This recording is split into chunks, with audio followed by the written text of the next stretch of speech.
किसी भी संगठन को प्रतिबंधित करने के पक्ष में नहीं थे। बस साफ मानना था लड़ाई विचारों की है, हम संघ से भी बराबरी पर बात करेंगे, विचार बात करेंगे, विचार से परास्त करेंगे, हमारा मानना ये था। मगर अब ये दौर नहीं है। ये दौर साफ हो चुका है कि जो लोग हैं जो जेनोसाइड करते हैं, कि वो लोग हैं, ये फांसीवाद छोटा शब्द है, ये फांसीवाद कोई शब्द बनता नहीं है, यहाँ कन्वे नहीं करता, लोगों को समझ नहीं पाते लोग क्या है। ये नर पिशाच हैं, नरभक्षी हैं कहना चाहिए, कैनिबल्स, ये कैनिबल्स हैं। और नरसंहार नरभक्षियों के साथ अगर बर्ताव होता है तो उसमें उदारता नहीं हो सकती, तो शालीनता नहीं हो सकती। उन्हें उसी तरह से कहना पड़ेगा कि आप नरभक्षी हैं और आपके साथ संवाद करने का मतलब है हम इंसानियत के विरुद्ध साजिश कर रहे हैं, ये माना जाएगा। इसलिए किताब कई बार जरूरी हो जाता है। कुछ और लोगों को मैं याद करके भी यहाँ कह देना चाहता हूँ दरअसल कि लखनऊ शहर में जिस वक्त हम लोग BA में पढ़ रहे थे, त्रिमूर्ति हुआ करती थी, यशपाल जी थे, अमिताभ नागर थे, बहुचरण वर्मा थे, यूनिवर्सिटी आते रहते थे। और एक तो मैंने ही कराया था अशोक निगम जिसमें आपने कराया था, हम उसमें कमेटी में थे, जिसमें था इन 3 मूर्धन ने एक ही मंच पर थे, मंच पर हम भी साथ में थे, अशोक निगम भी थे।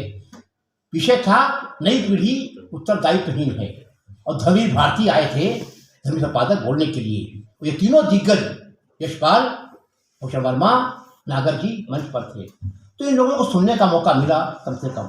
तो सबसे बड़ी बात है कि अगर हमने अगर टीचर से पाया है, मुनीश ओझा से, श्यामाचरण दुबे से और पुष्पे जैसे दोस्तों से, प्रकाश जैसे दोस्तों से कि बराबरी पर बात करना, डायलॉग करना और खुली बहस करना, तो मेरा फर्ज बनता है कि जब मैं अध्यापक हो जाता हूँ तो मैं वही बात अधिकार पीयूष को दे सकूँ, पीयूष की पत्नी नीतू को दे सकूँ, वही अधिकार सुधांशु को दे सकूँ। ये कोशिश हमारी रही कि कम से कम हमने जो सीखा है टीचर से वो बर्ताव तो हम उनके साथ कर सकें, ये कहना चाहिए।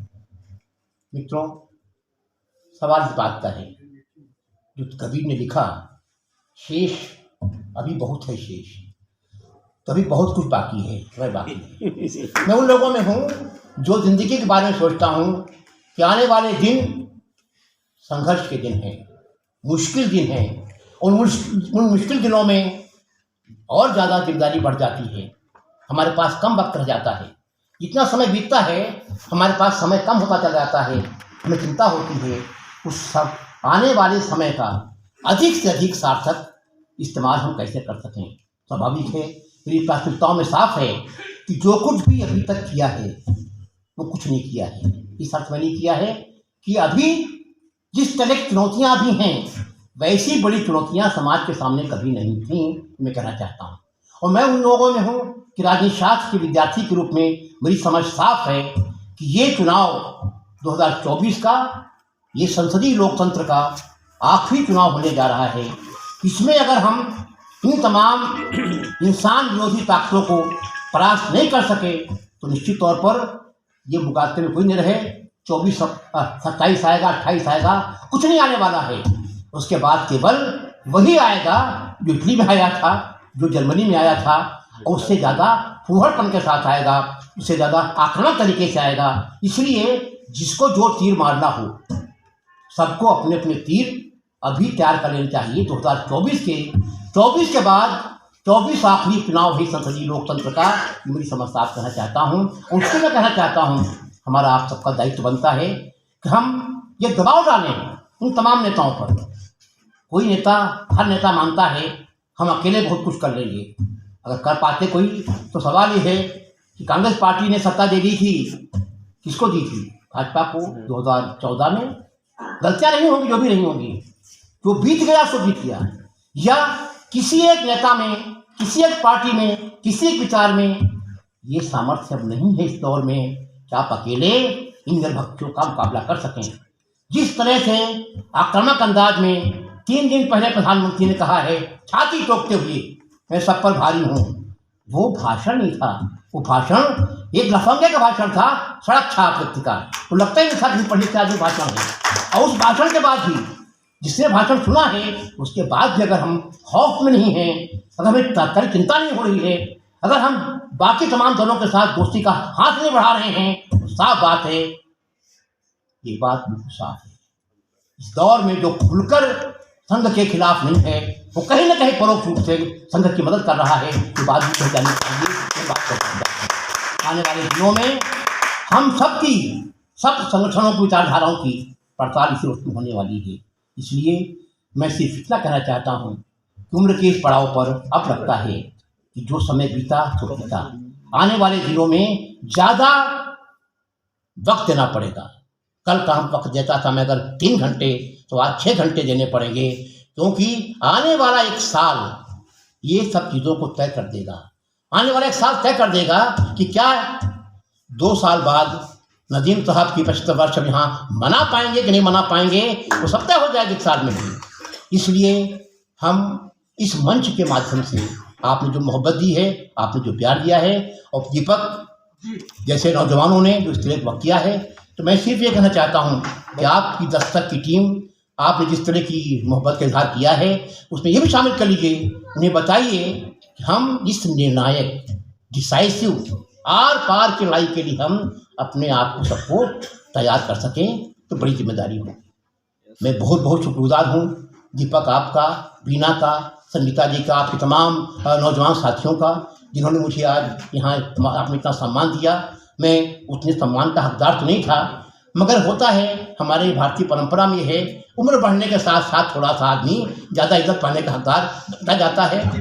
तो वही उम्र की बात मेरे पक्ष में जाती है, बाकी तो कुछ विशेष नहीं कर सकते हैं। मगर हाँ, एक बात जरूर है कि 3 चीज़ें साथ साथ, एक चीज़ सबसे बड़ी चीज़ ये है बराबरी।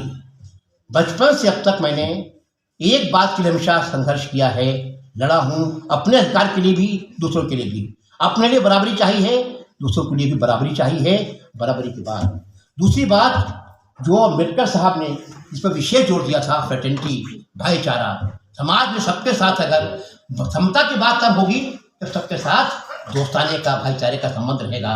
और सबसे बड़ी चीज़ जो बात जहाँ से शुरू करनी चाहिए थी मुझे, वो ये है कि मैं आज़ाद भारत में पैदा हुआ, 47 के नवंबर महीने में पैदा हुआ आज़ाद भारत में। तो आज़ादी से बड़ा मूल्य कोई नहीं है। आज़ादी की हिफाजत के लिए, समता जैसे मूल्य को प्राप्त करने के लिए, फ्रेटर्निटी का माहौल बनाए रखने के लिए, और पीएमपी में जो कहा गया है व्यक्ति की गरिमा से बड़ी कोई चीज़ नहीं है। और तभी से मैंने अपने आप को उन तमाम लोगों के साथ जोड़ने की कोशिश की थी जिन्हें हम हाशिए के लोग कहते हैं, मार्जिनलाइज कहते हैं, सबाल्टर्न्स कहते हैं। ये वो लोग हैं जिनकी मेहनत से समाज आगे बढ़ता है, कौमें आगे बढ़ती हैं, देश का भाग्य वो तय करते हैं। और इसीलिए मैं लगातार मानता हूँ कि इस समाज में अगर ज़रूरत है तो ज़रूरत है ये समाज समतावादी तभी बन सकेगा जो धन के, संस्कृत के, जाति और वर्ण के शीर्ष पर बैठे हुए हैं, जब तक उनके अभिजात्य को चोट नहीं पहुंचाई जाएगी, जब तक उन्हें एहसास नहीं कराया जाएगा कि इंसान होने का मतलब क्या है, तब तक कोई भी लड़ाई बराबरी की कामयाब नहीं हो सकती है। इसलिए इस संकल्प के साथ आने वाले दिनों में हमें ज़्यादा से ज़्यादा माइनॉरिटीज़ के लिए, ओबीसीज़ के लिए, दलितों के लिए, औरतों के लिए, इनके अधिकारों के लिए संघर्ष करना होगा। और सब में आखिरी बात, एक बात तो कहना चाहता हूँ कि देश की आज़ादी की लड़ाई ने हमें लोकतंत्र दिया, आज़ादी दी। आज़ादी ने हमें लोकतंत्र दिया, लोकतंत्र ने हमें संविधान दिया, संविधान ने हमें अधिकार दिए, अधिकारों ने हमें प्रजा से नागरिक बनाया था। एक बार फिर हमारी नागरिक होने का अधिकार पर हमला हो रहा है। हमसे फिर प्रजा बनने की उम्मीद की जा रही है, हमें प्रजा बनाने की साजिशें की जा रही हैं। हमारे मालिकों में वो अडानी अम्बानी ही नहीं, संघ परिवार के लोग भी एक नए सिरे से, औरतों से कहा जा रहा है वापस जाओ चौके चूल्हे में, दलितों से कहा जा रहा है तुम्हारे पास अधिकार नहीं है, बाकी आरक्षण खत्म करने की धमकियां दी जा रही हैं। माइनॉरिटी को साफ साफ कह दिया गया है कि वो तो जैसे नागरिक हैं ही नहीं। हमें नागरिकता को, हिंदुस्तान के हर इंसान की नागरिकता को, जो वो आज़ाद देश की सबसे बड़ी नेमत रही है, उस नागरिकता के अधिकार के लिए संघर्ष करने का एक संकल्प लेना पड़ेगा। इन शब्दों के साथ मैं यही कह सकता हूँ, आने वाले दिनों में दीपक और उनके नौजवान साथियों ने जो कसौटियाँ तय की हैं हमारे जैसे वृद्ध लोगों के लिए, हम उन कसौटियों पर खरा उतर सकें। बड़ी चुनौती होगी, कोशिश होगी कि हम कसौटियों पर खरा उतर सकें। बहुत धन्यवाद दीपक।